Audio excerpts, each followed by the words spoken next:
bahwasanya Pondok Pesantren Raudhatul Thalibin ini didirikan dengan tanpa rencana. Pondok Pesantren Raudhatul Thalibin ini sekali lagi didirikan dengan tanpa rencana. Romo Kiai Haji Muhammad Husnan, beliau berguru kepada Kiai Mudhoaf, salah satu ulama karismatik di zamannya di Kabupaten Batang. Kemudian juga berguru dengan Kiai Haji Masyhuri dari Kedunguni Pekalongan, tepatnya Kranji. Beliau menimba ilmu di sana, ilmu Al-Quran. Tidak cukup sampai situ, Romo Kiai Haji juga berguru kepada Kiai Haji Abdus Salam Bumi Ayu, Kabupaten Brebes. Beliau mendalami ilmu nahwu, fikih, dan lain sebagainya. Dari tiga kiai ini berpesan dengan hal yang sama.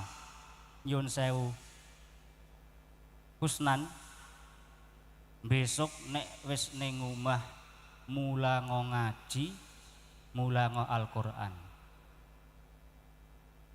Dari tiga kiai ini pesannya sama. Husnan, nanti kalau sudah di rumah, ajarilah, mengajarlah ngaji, mengajarlah Al-Quran. Hingga akhirnya ketika Romo Yai pulang ke rumah, beliau membuka pengajian Al-Quran. Dulu pertama membuka itu di Maron Selatan, di rumah aslinya, di rumah bapak ibunya di Maron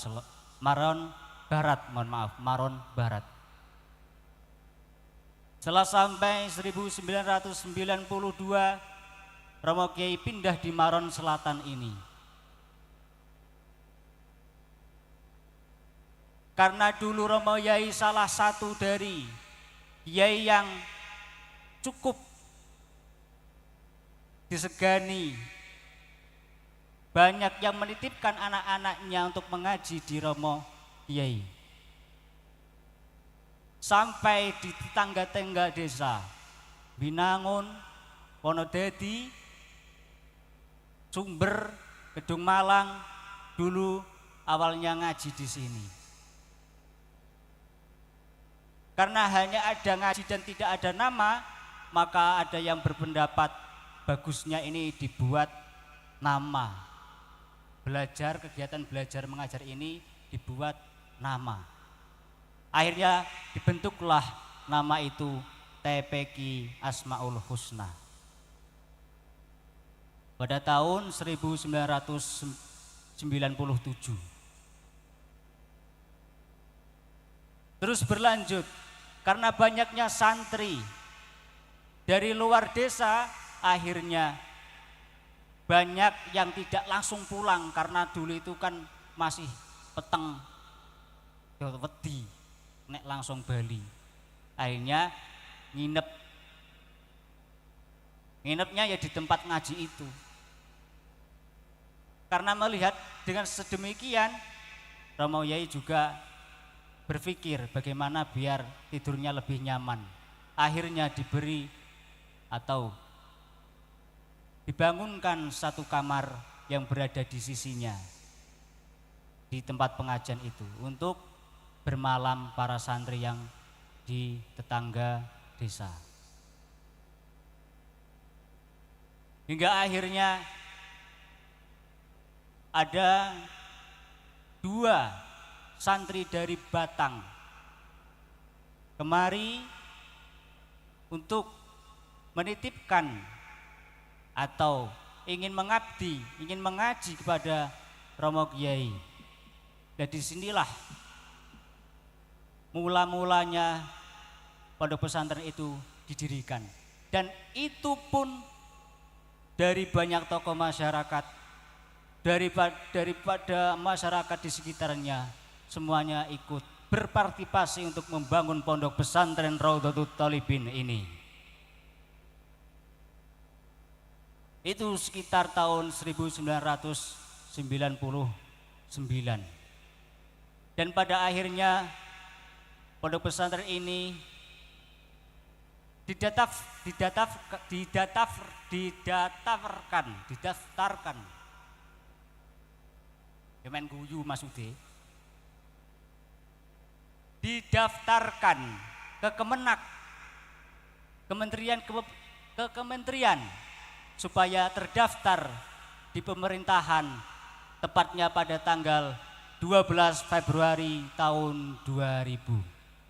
Itu berdirilah pondok pesantren Raudhatul Thalibin. Dan itu tanpa rencana. Mengapa kami bilang tanpa rencana?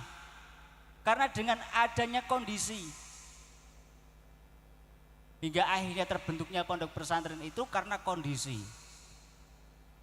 Dan Allah ridho dengan berdirinya pondok pesantren Raudhatul Thalibin Marun Pesalakan ini.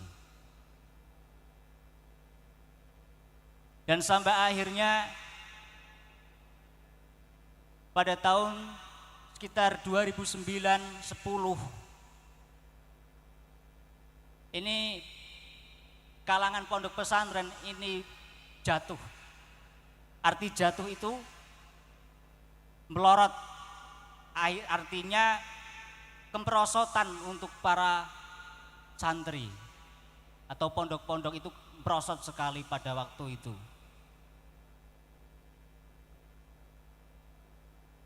Oleh karena itu Romo Kiai karena sudah bertekad untuk meneruskan, melanjutkan kepemimpinannya di pondok pesantren ini, beliau sowan ke para kiai. Dan di situ Romo Kiai dipesani, "Yi gaweo sekolah formal."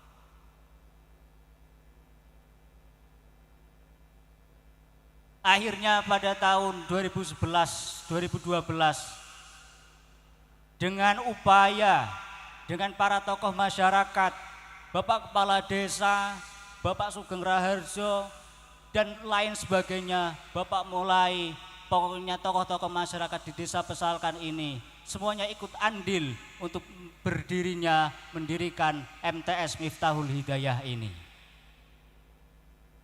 Mohon tepuk tangannya.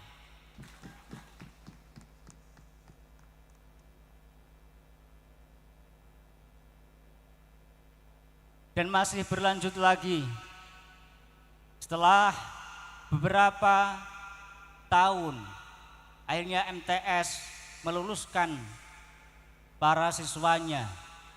Dan disinilah banyak wali santri yang merasa apabila nanti sudah selesai mau lanjut kemana. Akhirnya Romo Kiai kembali mengumpulkan para tokoh masyarakat di Pesalakan untuk mendirikan bersama Bapak Tarmolah juga, Bapak Tarmolah Sodong dan lain sebagainya. Berdirilah SMK Islam Bandar, tepatnya pada tanggal 10 April 2007.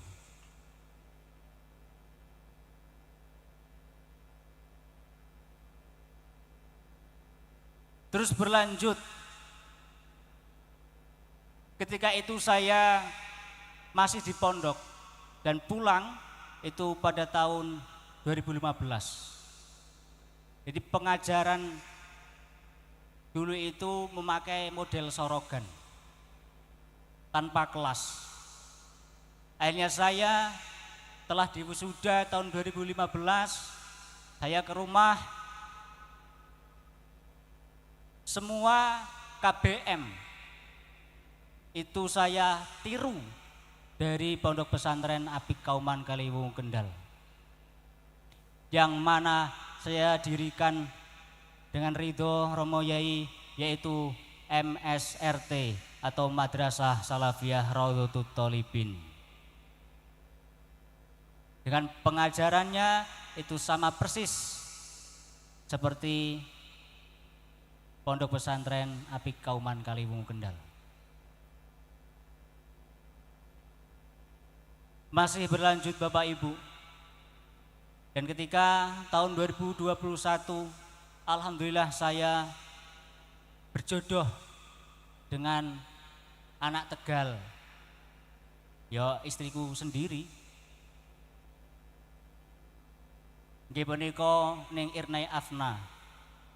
Beliau Al-Hafidhah 30 juz, maka tahun 2021 itu pula Pondok Pesantren Raudhatul Thalibin membuka Pondok Pesantren Raudhatul Thalibin Tahfidzul Quran.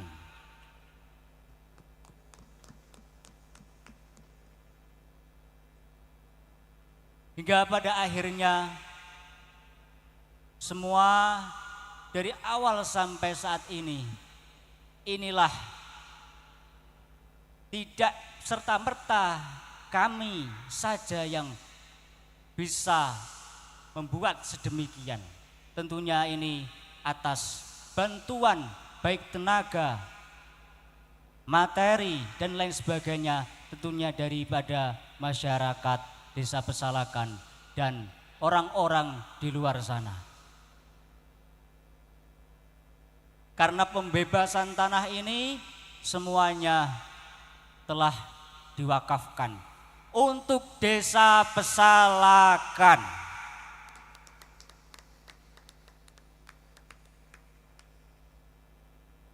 Dan pada akhirnya Bapak Ibu, kami atas nama pengasuh Pondok Pesantren Raudhatul Thalibin mengucapkan terima kasih yang sebanyak-banyaknya atas segala bantuan itu menjadikan Pondok Pesantren seluas ini. Dan kami selalu memohon kepada panjenengan agar selalu mendoakan Pondok Pesantren Raudhatul Thalibin ini agar lebih maju, lebih bisa bersaing dan bisa melahirkan generasi-generasi yang berakhlakul karimah, yang bermartabat, yang beradab, dan menjadi generasi-generasi yang bisa membahagiakan kedua orang tua serta berguna bagi nusa dan bangsa. Mungkin itu saja yang dapat kami sampaikan. Kurang lebihnya mohon maaf yang sebesar-besarnya. Ihdinas siratal mustaqim. Wassalamualaikum warahmatullahi wabarakatuh.